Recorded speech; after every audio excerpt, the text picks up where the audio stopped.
Welcome back everyone to Genshin Interact. I'm Vixen, and today I'm joined by Rift. Today we will be talking about the upcoming second half of the 3.5 characters and weapons. If you do enjoy the video, please go ahead and like and subscribe and check out the rest of the channel for other videos you may be interested in. Now, onto the video. The first character we're going to be looking at is Ayaka, 5-star Cryo DPS. But besides the team function, the playstyle that she plays is a little different. Rift, what can you tell us about that? Well, we do see her being somewhat of an on-field and off-field. She can be that quick swap unit, with her burst being a good viable option for off-field.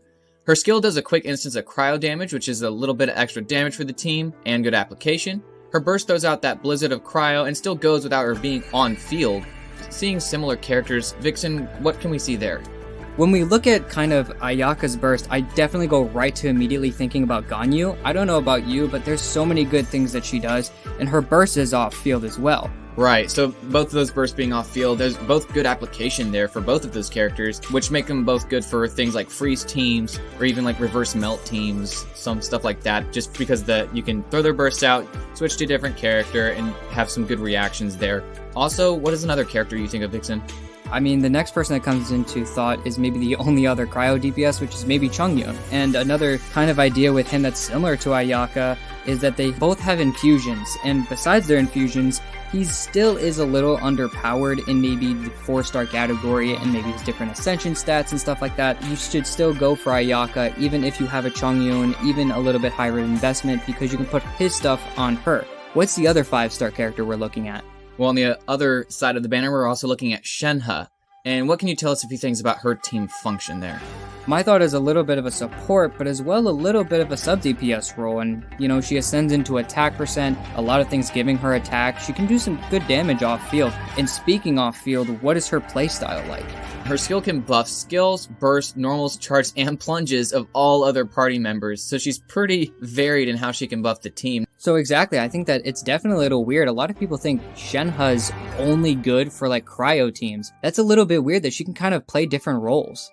We also see her burst creating a field that debuffs enemies' physical and cryo resistance. That makes me think again of not just supporting characters like Ayaka, Chongyun, Ganyu, and other cryo units, but also she can be a good Eula support with that physical resistance decrease. So what are other characters that may seem similar to Shenhe or play in a similar way? I think the only other character that maybe could be similar to her is someone like Rosaria. You know, she's a heavy support, and while Shenhe gives anyone and everyone on the party extra damage, Rosaria gives everyone crit rate. So I think they kind of have two different ways of going and buffing the team, and I think that's a great thing to have. Even if you have Rosaria, you are looking to take your team to the next level, Shenhe might be for you. Yeah, exactly. And I think besides the two characters that we look at and we always think of with the banners, we're going to be looking at the weapon banner now as well, and the two different weapons that are going to be on that, which is Mist Splitter Reforged and Calamity Queller. What can you tell us a little bit about Mist Splitter Reforged? Well, we do see its main stat being crit damage at 44.1% at level 90, and this is, even though this is a slightly lower than things like Light of Fuller Incision, being like 88% crit damage, this is because it does have a higher base attack at 674, so it's a really good weapon all around, and obviously the best character is going to be for Ayaka, again being that crit damage main stat. So you usually get enough crit rate from the 4-piece Blizzard Stray you're going to throw on Ayaka, so the extra crit damage is worth it here. What else can you see about this weapon though, Vixen? I think that as well as giving a little bit of a buff to Ayaka, you know, the weapon gives an elemental damage bonus, which coincides with Ayaka's cryo infusion and heavy burst damage. And not only that, but maybe some other characters that it could be useful for are maybe characters like Alhaitham, Ayato, and Kaching, just to name a few DPS characters.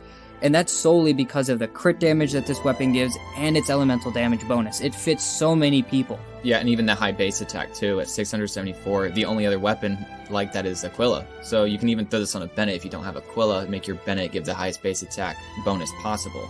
But we also see it can be useful for supports like Xingqiu or Kaya for extra off-field damage. Besides Mist Splitter Reforged, Calamity Queller is the other weapon on the weapon banner. You know, it has a main stat attack percent, and that's really helpful and gives the 16.5% attack percent bonus, which when I was looking this up, it's a little bit weird, even because she ascends so much into attack percent. And you'd think that this weapon would give such a big bonus, but it's not that, because you have to look at the base attack of 741 base attack. That's just absolutely nuts, and I think this is going to really help her out with her kit. And why is that? Well, we see Shenhe's skill increasing damage based on Shenhe's current attack. What other characters do you think this could actually be good on, besides Shenhe?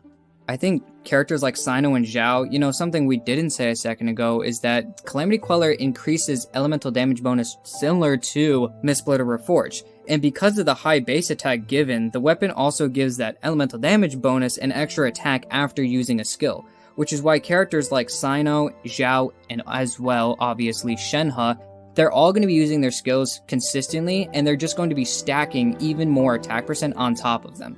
So now that we've looked at the two characters, Ayaka and Shenhe, and the weapons on these banners, and how they can help you, we need to discuss a few of the polling options that can help or hurt you on your account. There are a few questions we need to ask, and what's the first question, Vixen? Our first question is always, do you need a DPS, support, healer, or whatever on your account? And if you do need a DPS or support on your account that's going to be helping Cryo specifically, keep going. We're going to have some other questions for you in a second. And if you don't, this is a weapon banner that might just be skippable for you. If you've already have Ganyu or you already have some of the other characters we mentioned that might be good instead of these characters, it would be best to save your primos and go for another character. Well, another question to think about is what elements is your account in need of? So again, going back to, yes, you might have DPS already, but what if you don't have Cryo on your account? What if you are in lack of Cryo, you just really want Cryo? Then Ayaka and Shenhe may be for you. Maybe you're struggling in the Abyss because you don't have Cryo characters. That is definitely a viable, question to think about.